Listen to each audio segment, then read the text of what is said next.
এই যে কত টাকা দুইটা গাড়ি ভরে লইছে, গাড়ি লইয়া ওই আল্লাহ বেটা রাখো ভাই, যে গাড়ি পরে টিপ লইছি 5,000 40,000 টাকা জরিমানা দিতা। এই টিপ লয়ে কি করবো, এটা খাইবো না না খেয়ে থাকবো? রাস্তাঘাট যদি না করে 2টা ইট কলা লইয়া 70 টাকার দাম। আর সবচেয়ে বড় কথা হলো আপনার মদনপুর থেকে মদনগঞ্জ প্রত্যেক দিন কোনো না কোনো জায়গায় দুইটা একটা ট্রাক উল্টে খালি পড়ে যায়। এটা আপনার এই যে কিছুক্ষণ আগেও এই পাশেই এখানে একটা অটো উল্টে একটা মহিলার হাত ভেঙে গেছে। এই রাস্তাটা সর্বোচ্চ খারাপ, অথচ আপনাদের বাংলাদেশের খুব ভালো ভারী ভারী গাড়ি এদিক দিয়ে চলে।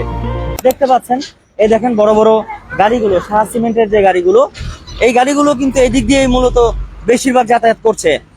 এই যে আপনারা দেখতে পাচ্ছেন, বন্দর রেল লাইন থেকে শুরু করে নবীগঞ্জ রেল লাইন পর্যন্ত রাস্তার বেহাল দশা। গাড়ি উল্টে যাচ্ছে, কারো হাত ভাঙছে, কারো পা ভাঙছে, এরকম পরিস্থিতি কিন্তু তৈরি হচ্ছে। তো আপনারা আমাদের সাথে থাকুন, আপনাদেরকে দেখাই। দেখো, একসাথে দুইটা গাড়ি কিন্তু যেতে পারবে না। এই যে এখানে দেখুন, একটু এইখানে আমরা যদি একজন ভাইয়ের সাথে কথা বলতে চাই, উনি আমাদেরকে বলছিলেন যে দেখেন আমরা কি কষ্টে আছি। এই রাস্তাটা সর্বোচ্চ খারাপ, অথচ আপনাদের বাংলাদেশের খুব ভালো ভারী ভারী গাড়ি এদিক দিয়ে চলে। এই যে রাস্তা দেখেন না, আপনারা নিজেরা দেখেন, সর্বোচ্চ কষ্ট করে এই গাড়িগুলো চলে। যাই হোক, আপনারা আসছেন জন্য ধন্যবাদ। এই যে এখানে দেখেন, ভাই আমার নাম রাজন, আমরা তো এখানে কাঠের ব্যবসা করি। এখন এইখানে যে পরিমাণ রাস্তা ভাঙা আর যে পরিমাণ ধুলাবালি, এখানে আসলে মানে থাকা তো দূরের কথা, এদিকে 1 সেকেন্ডের জন্য থাকা যায় না। আমাদের দোকানদারি করতে খুব কষ্ট হইতেছে। আর সবচেয়ে বড় কথা হলো আপনার মদনপুর থেকে মদনগঞ্জ প্রত্যেক দিন কোনো না কোনো জায়গায় দুইটা একটা ট্রাক উল্টে খালি পড়ে যায়। এটা আপনার এই যে কিছুক্ষণ আগেও এই পাশেই এখানে একটা অটো উল্টে একটা মহিলার হাত ভেঙে গেছে, বাচ্চা সহ অটো উল্টে। মানে একটা প্রত্যেক দিন একটা না একটা অ্যাক্সিডেন্ট হবেই।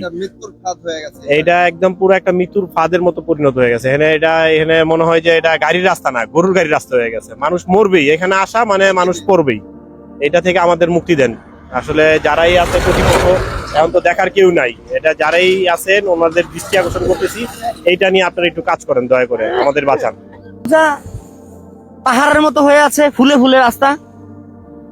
আমার নাম মোহাম্মদ মোমেন মিয়া। মমিন ভাই, হ্যাঁ, এই রাস্তাটার ভিতরে প্রতিদিন 5-10 টাকা দুর্নীতি চলতেছে, আমার গাড়ি পল্টি খেতেছে, ডাহাতি চলতেছে, মানুষের চলতে ফিরে পারতেছে না। মানে প্রশাসনটা কিছু বলে না, প্রশাসনটা চাইছে দেখে গরিবরা কই যাইব, গরিবরা কই যাইব আপনাকে ছাড়া। আপনারা যদি না বলেন, আপনারা যদি না দেখেন, গরিবরা কোনো পর্যায়ে পাইতো না। জায়গায় জায়গায় ডাহাতি করে গিয়া এই চিন্তাকারী করে দিন দুবার মানুষ মাইরা এদিকে চাকুতে পারতে একজনের আলা চেয়ে দিচ্ছে, একটা মোবাইল লেগে থাকা 20,000 টাকা লেগে থাকা। এই রাস্তাটা যদি না হয় মানুষের ক্ষতি না। এটা কখন করে এই ঘটনাগুলা? ঘটনাটা ভাই সকাল কোন সময় রাত্রের 2টা বাজে, কোন সময় সকাল 6:20 এই কাহিনী রে চিপা কাঞ্চি করে, মানে ডাইতারা কেসা কেসা সারা রাইদি করে মুখোশ করিয়া, মানে আকিজের দেড়টা দেখতেও কিছু বলে না। চাই হাতে তোরা কি চাকরি করতে চাকরি করতে এসে মানুষের উপকারের লেগে, তোরা না পারো দূরের থেকে সিঙ্গেল দে দেয়, ওরা কি করে আমরা যাইতে পারতাম না ভয়ে। তোর কি চাকরি করো, তোর রাত্রি মানুষ থাকতে ভয় কি একটা গরিব মানুষের মেরে লেগে তোর চাইছে দেওয়া।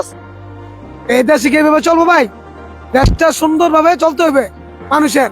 আর মানুষ যদি সুন্দর না চলতে রে, এ দেশের মানুষ কই যাবো আপনাকে যদি না বলেন। এবারে এ দেশের মানুষ এই যে কত টাকা দুইটা গাড়ি ভরে লইছে, গাড়ি লইয়া ওই আল্লাহ বেটা রাখো ভাই, যে গাড়ি পরে টিপ লইছি 5,000 40,000 টাকা জরিমানা দিতা। এই টিপ লয়ে কি করবো, এটা খাইবো না না খেয়ে থাকবো? রাস্তাঘাট যদি না করে 2টা ইট কলা লইয়া 70 টাকার দাম এই রাস্তার ভিতরে। এই দেন এই যে দেন, আপনি দেন ইট কলা লাইছে 5টা ইট কলা জোড়াতালি একা কইছে সুন্দর গাড়ি দিতে। এরা কি করে মাইছে তো টয় ইট কল দেয়, এটা মানি হলো কন? এটা কি ব্যবসা নি কন? আপনি কন এরা ব্যবসা করতেছে রাস্তা লিয়া, বুঝেছেন ভাই?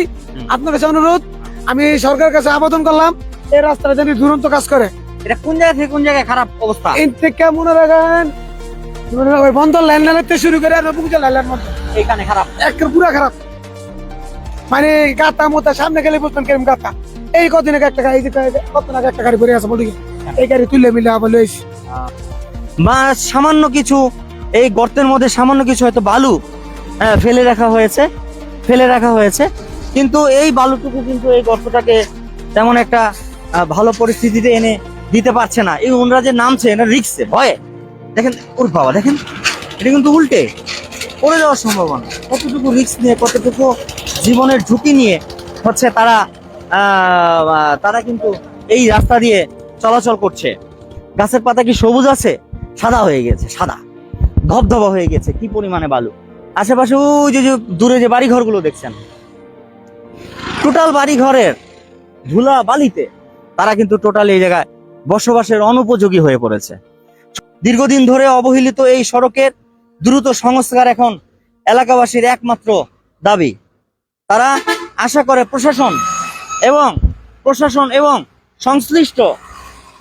সংশ্লিষ্ট দপ্তর দ্রুত নজর দেবে এবং নিরাপদ, ধুলামুক্ত ও চলাচলযোগ্য রাস্তা উপহার দেবে বলে আশা করেন অত্র বন্দর এলাকাবাসী।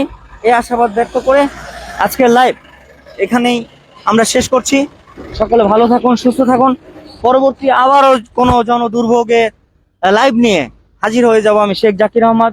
সেই পর্যন্ত সকলে ভালো থাকুন, সুস্থ থাকুন এবং ZTV অনলাইন লাইভ চ্যানেলের সাথে থাকুন।